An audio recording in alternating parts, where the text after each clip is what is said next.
We're back at the Wynn here on the world's best shows from Las Vegas. We're here in Sin City, a place where anything goes, really. You can get every type of show, from Crazy Girls to the Chippendales, and then there's shows, classy shows, like Reve, which is on at the Wynn. Shaun, how are you? I'm very good, yeah. How are you? Welcome to Vegas. I mean, you've been here a while now. You're in Reve. Are you enjoying it?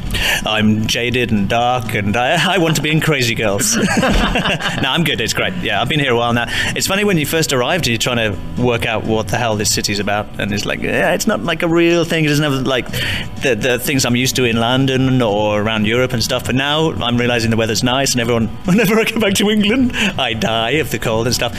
Yeah, I'm settled in quite nicely. Yeah, and it's fun to play. This is the most extreme place in the world. It's a place of facade, even where we're sat now doing this interview, in one of the corridors between the two theatres. And when I say corridor, it's beyond scale. I mean, it's beautiful, it's over the top, it's well made. You can have too much indulgence, though, can't you? Never.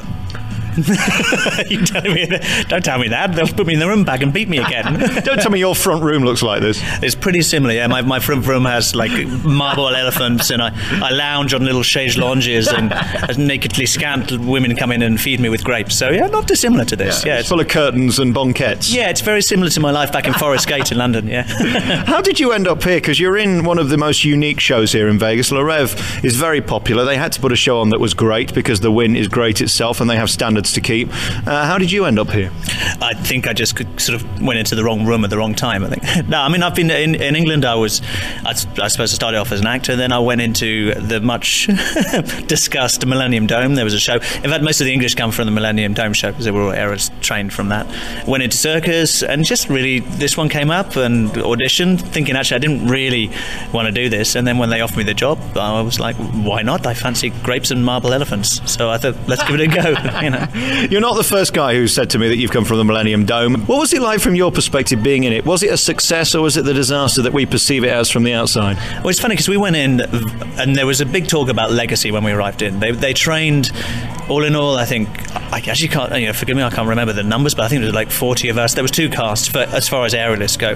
And they specifically, the idea was to train up people for a year and make them highly trained and send them out afterwards. Because the show was only supposed to run a year, not that the press didn't realise that, but because we got beaten up when we closed. But and really, actually, the legacy's worked. Have you talked to most of the people in any of the big shows? The supply from England, a lot of them have come from that training, and now funding has really opened up for other stuff, and I think contemporary circus in general has got a really good boost. I mean, there was really good work going on before we arrived and trained, and I think it just supported that sort of circus community in England. So yeah, I think for me personally it was a success, and for a lot of my peers it was. It was very difficult when we were doing it because you ended up not telling people you were working there because you would get attacked saying that people were stealing the taxpayers' money, rah rah rah. And well, I'm saying thank you for your taxpayer money because now I'm working and I've got a career out of it. Let's talk about the show itself. Is there a story to it, a very clever story? Because the Cirque du Soleil people tell me there is, and as far as I'm concerned, they're just brilliant to watch. I just want to be entertained, really. It's very deep. There's a lot of depth. It's based on Shakespeare's Titus Andronicus, so there's a lot of blood and gore in it. And circus spectacles are what circus spectacles are. I mean, I think it's good to have a simple through line.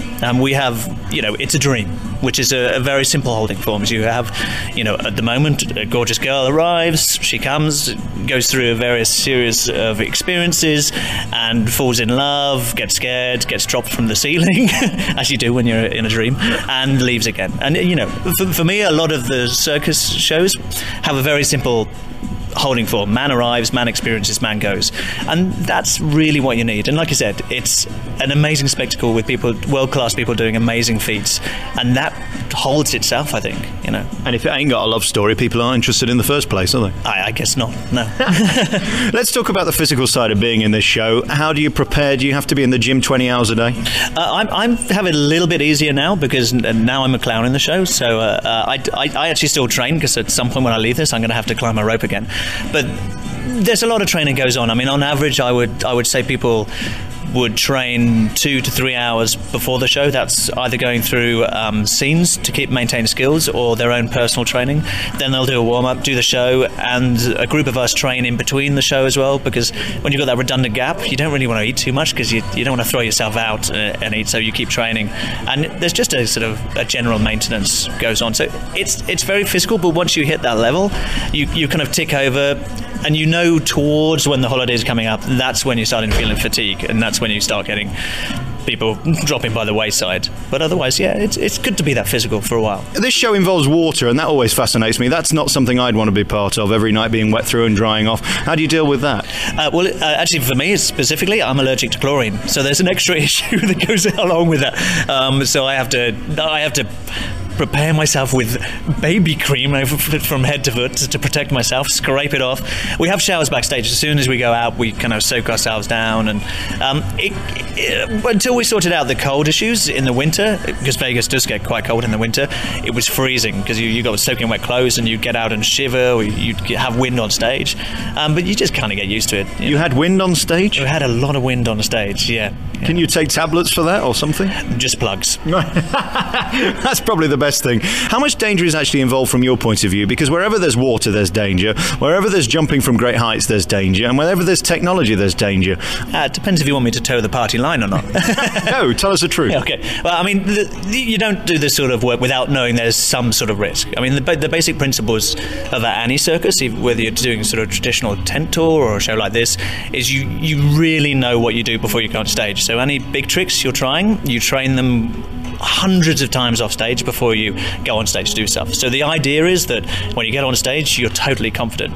Having said that, I mean, there's always an element of risk. I mean, you don't fling yourself off soaking wet off a high bar 20 meters up in the air without having an element, certain issues that might occur. And everyone looks out for everyone else, and you just, fingers crossed, you're okay. I always come away from these shows wishing that I could see backstage, because I imagine that's a show in itself for many reasons. One, because you're all wet, and then half of you'll be gorgeous. And there's things there I'd like to see. And then, of course, there's you getting from one place to another. It must be a whole thing backstage, more entertaining than it is in front of the stage. Yeah, I mean, there's a whole world backstage. I mean, I've got not only the cast, you've got your health services who are constantly treating people, you've got the divers, because it's a water show, always dragging things out, and all the crew in the roof. I mean, it's a whole little city that working backstage, yeah. And the games happen backstage, so you're going to keep yourself, because you're running a long show, there's, we play backstage, and it's a good place to hang out. Very dark and very humid. And what kind of games do you play backstage? Oh, there are games. I'm sure there are. There are also lawsuits, I would imagine. Well, that's why I'm not mentioning anything. Thank you very much for talking to me. Congratulations on this show. The Wynn sets standards in itself. It is probably the most glamorous right now. It's the one that everybody wants to come to. I saw Oprah Winfrey was here just a while back. It's the place to be, really. It's the new fashionable place. It's got the mall, and it's got the shows, it's got Spamalot, and it's got Reve. Congratulations on being in it. If you want a spectacle, come to this, because it's like all the rest. It's amazing. It's hard to choose between one and another, really, isn't it? Well, no, you would choose ours, obviously. You would choose the Reve. I mean, you would. Well, no, when they come and see it, they'll choose it and come again. That's it. Good luck with the baby, and thank you very much for talking to me. Send the best to your wife, and I'll talk to you soon. Thanks very much.